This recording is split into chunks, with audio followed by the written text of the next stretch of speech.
In Chapter 20, we look at a process costing system and works very similarly to the job order costing system that we learned in the prior chapter. The difference is what products we are trying to track cost for. In the previous chapter, we were keeping track of costs as we were producing large, sort of unique items or jobs that were easy to differentiate from one another. But when we mass produce inventory items, it becomes a little bit more difficult to trace cost to specific jobs or inventory items, and so we use this process costing system. Okay, and what this does is it traces cost to processes instead of to each individual job. So this first exercise is going to have us kind of thinking about the difference between a process costing system and a job order costing system.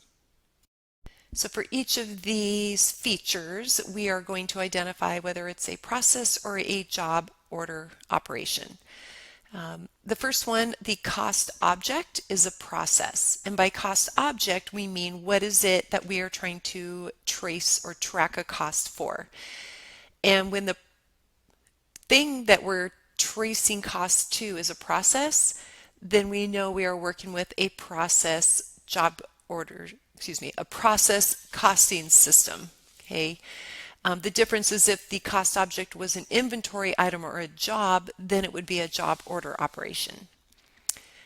If we are measuring unit cost at the end of the period, right, what we're doing in a process costing system is we are accumulating the cost throughout the accounting period, and then at the end of the accounting period, we reassign costs based off of how many equivalent units we calculate. So measuring unit costs at the end of the period would be a process operation, whereas a job order operation, we would be tracing costs as each inventory item or each job is completed. Transfers costs between multiple work in process inventory accounts. This is also going to be a process operation. In a process costing system, we keep a separate work in process inventory account for each process in the manufacturing process. Those are the processes that we're tracing costs to. But in a job order costing system, we only have one work in process account, and we accumulate all costs in there, and then based off of each individual inventory item or job, we would then transfer costs out to the next inventory account. All right, uses indirect cost. Okay, well, both costing systems, all inventory items, whether they are mass produced or whether they are unique to each job, both costing systems have indirect cost. So both of them are going to be accounting for costs that are not direct to each inventory item. Uses only one work in process inventory account. Well, as I just mentioned a minute ago, that would be job order operation. And finally, uses materials, direct materials, labor, direct labor, and overhead cost, indirect cost. Again, both costing systems have these indirect costs. Okay, so both a job order and a process costing system. Okay, this next problem is going to have us working with just that calculation of equivalent units within a process costing system. So this First Production Department of Stone Incorporated has reported the following for the month of April. They're asking us to compute the number of equivalent units of production for both direct materials and conversion for the month of April using the weighted average method. Okay, so I'm going to go ahead and just expand this to large screen since this problem will be able to fit all within the window. So look at that a little bit bigger.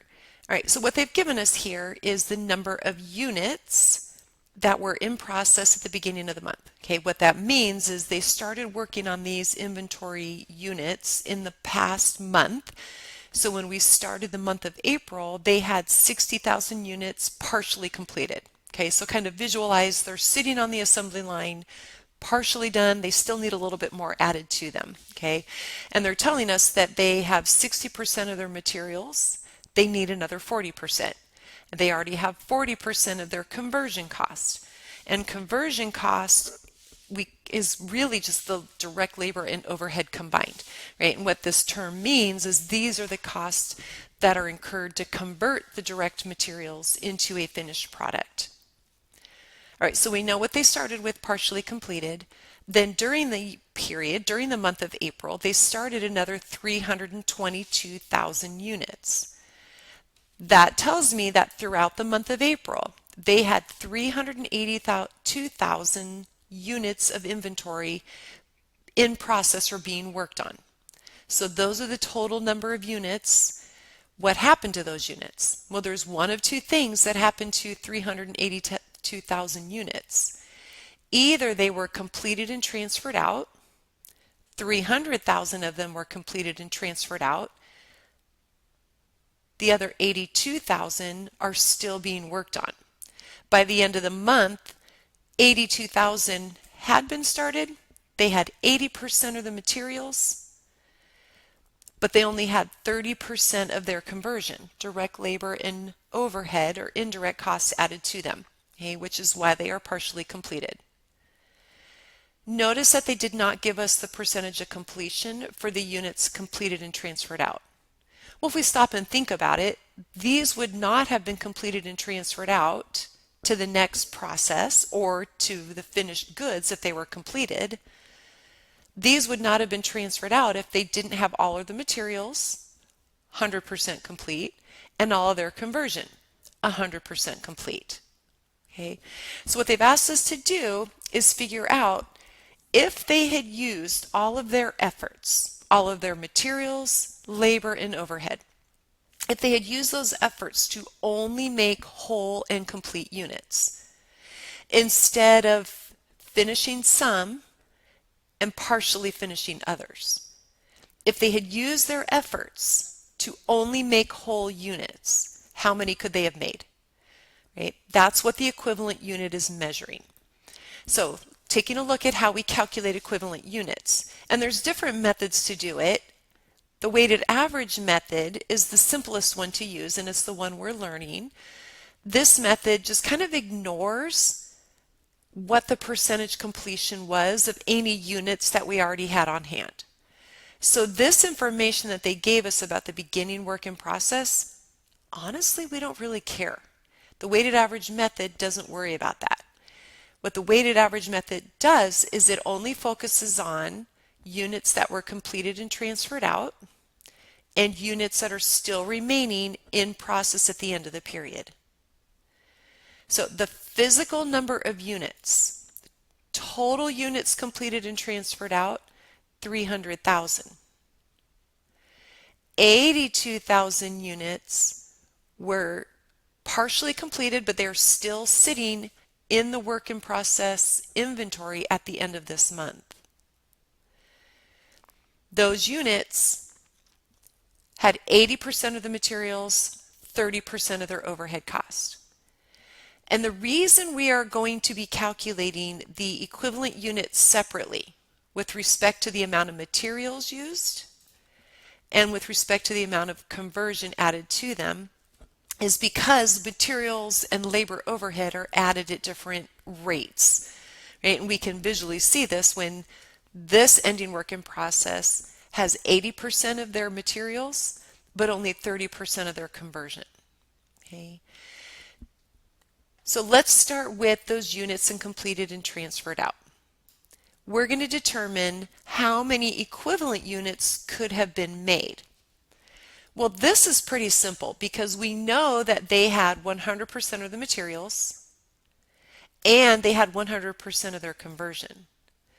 So 300,000 times 100%, if they had used their materials to only make whole units, how many could they have made for those that were completed and transferred out? Well, they could have made 300,000, right? We know they're 100% complete. Same thing with conversion. If they had only made whole complete units with their conversion, how many could they have made? Well, since they are 100% complete, they could have made 300,000 equivalent units. Okay, and it's kind of a little bit harder to grasp that, but think about the ending work in process. This will help clarify it. They had 82,000 units that had been partially completed. They had 80% of the materials.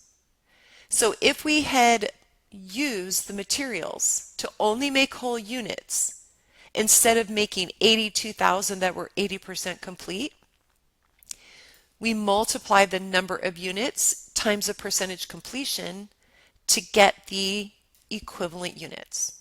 Okay? In other words, if they had used all of the materials to only make whole completed units, how many could they have made? Well, they could have made 300,000 plus another 65.6 or 365,600 whole units. Conversion. If they had only used their conversion, their direct labor and overhead to make whole units, how many could they have made? Well, they had 300,000 that were 100% complete with respect to conversion, 300,000 equivalent units. Then they had another 82,000 units with only 30% of their conversion. 82,000 times 30% is 24.6. If they had only used all of their labor and overhead during the period to only make whole units, well, we know they made 300,000 whole units, plus they could have made another 24.6 whole units, or 324.6. Instead, they made some whole units and some partially completed. Okay. If you take a step back and think why this happened, well, when you're mass producing things, you're throwing in a bunch of materials, a bunch of labor, and a bunch of overhead at various points in the production process. Instead of starting one inventory item and finishing it before starting the next, right? We just don't do that when we're mass producing. We just are continuously starting, finishing products throughout the process. Okay, all right, so hopefully that gives you a little bit better grasp of what this equivalent unit concept is. Let's pull together the process costing into this big kind of cumulative problem. Tamar Company manufactures a single product in two departments.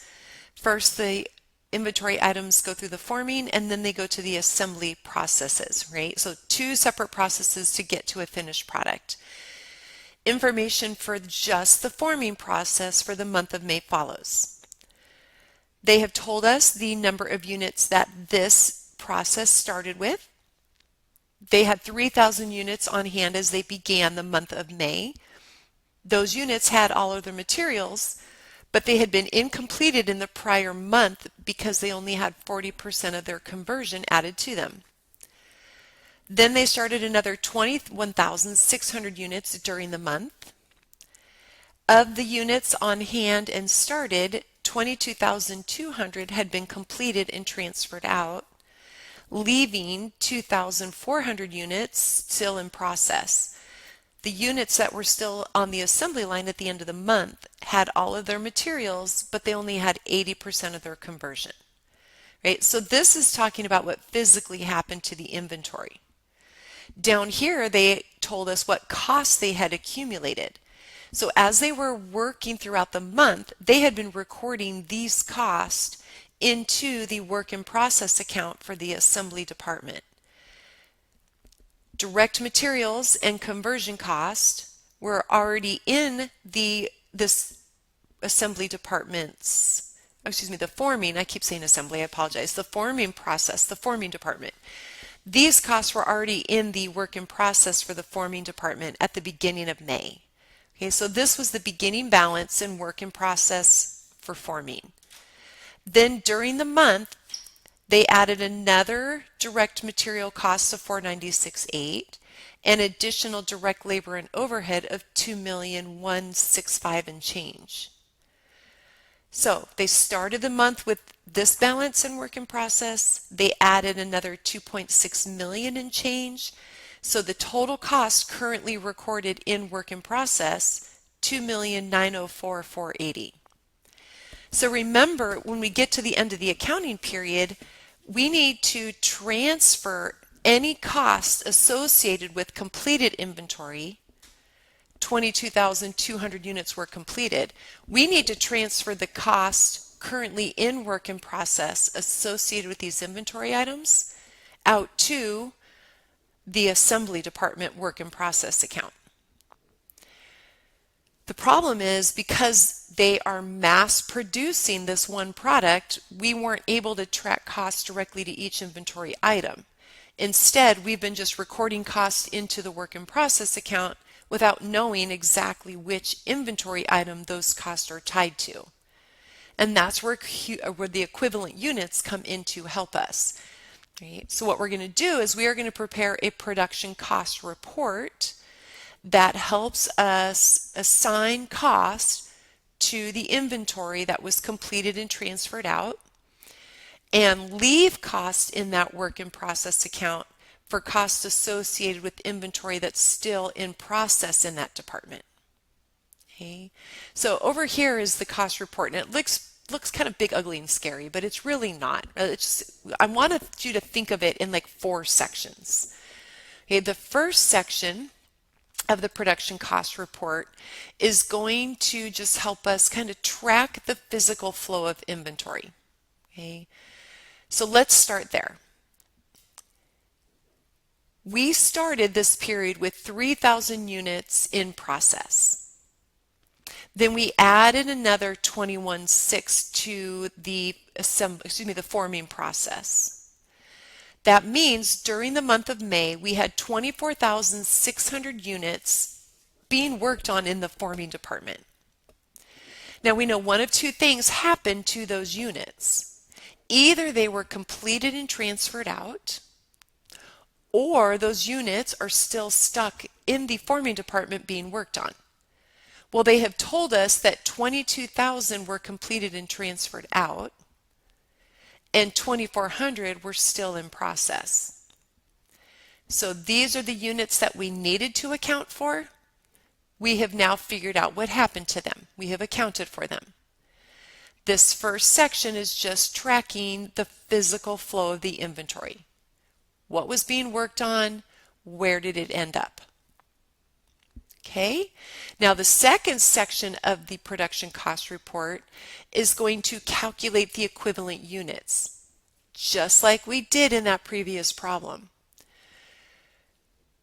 The first thing we're going to do is we are going to figure out, for the units that were completed and transferred out, how many equivalent units could we have made if we had only focused on whole units? Okay, well, that's kind of redundant, because we know that if these were completed and transferred out, they were done. They had all of their materials, had all of their conversion. So they are 100% complete with respect to direct materials, and they are 100% complete with respect to their conversion. So these are pretty simple because they are 100%. So the equivalent units for those that were completed and transferred out, 22,200 equivalent units. Right? In other words, if we had focused on just making whole units, we could have made 22,200. Well, we did make 22,200 because they were whole units. Okay. Now these units that were in ending inventory, 2,400 units, but we know they were incomplete because they're still stuck in the forming department. They don't have everything they need to be completed. The problem told us that they did have all of their materials. So we could have made another 2,400 by only focusing whole units because they have 100% of their materials. But instead of making whole units, we only added 80% of the conversion to those 2,400 units, which means instead of making 2,400 80% complete, we could have made 1,920, which is the 2,400 times 80%, or 1920. Okay. So if I add up equivalent units for materials, 24,600. Conversion, 24,120. Okay, so now what we have is physically we could have made 24,600 units with respect to the material costs we incurred and 24,120 with respect to the conversion cost we incurred, labor and overhead. Okay. All right, so the first section, physical flow of inventory. Second section, calculated the equivalent units. Third section is going to take those equivalent units and figure out of all of those costs in work in process, what is the cost per equivalent unit. Okay. So pulling some cost information right out of the problem. We started with 19,800 in this work in process account, and then we added another 496,800 of material cost. Total material cost in the work in process account that we need to figure out where to put it, divided by 24,600 equivalent units, is telling me that all of those costs we incurred for materials come out to be $21 per equivalent unit. Conversion cost. We started with 221,940 in the work in process account. We added another 2,165,940. Means we have 2,387,880 in conversion cost recorded in the work in process forming department, divided by 24,120 equivalent units, works out to be $99 per equivalent unit. So now that we have a cost per unit, we can then use these two costs per units to figure out how much cost in that work in process account are going to be transferred out and how much are going to remain.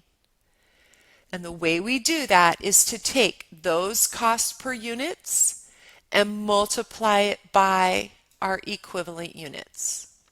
So this last section of the product cost report is going to assign the cost to the equivalent units. Let's start with the units that we completed and transferred out. Okay. Remember, we completed 22,200 at a cost of $21 per equivalent unit for materials and a cost of $99 for conversion. Multiply the equivalent units times the cost per unit. Total cost that we need to assign to the units transferred out between materials and overhead, $2,664,000. I need to take $2,664,000 out of the work in process forming department and transfer it into the work in process assembly department, the next work in process account, because those costs are associated with the units that were completed and transferred out. For the units that were still in process, okay, we had 2,400 equivalent units with respect to materials and 1,920 with respect to conversion. So I'm going to multiply those equivalent units times my cost per equivalent unit. We are going to leave $240,480 of our manufacturing cost, our product cost, in that work in process account. So remember, we had $2,904,000 worth of cost recorded in that work in process account. Now we know of the $2,904,000, $2,664,000 are associated with the completed inventory that has now moved on to the assembly department, we need to transfer those costs out. But the remaining $240,000 recorded stays in the work in process account because it is associated with the inventory still being worked on. What is my May 31st journal entry to transfer the cost from forming to assembly? It is a very simple decrease the work in process forming department with a credit and increase the work in process inventory assembly account with a debit. Transferring the cost associated with the units completed and transferred out from one inventory account to the next inventory account. All right, I hope this clarifies the process costing, kind of the full process. You should be now ready to complete your chapter assignment.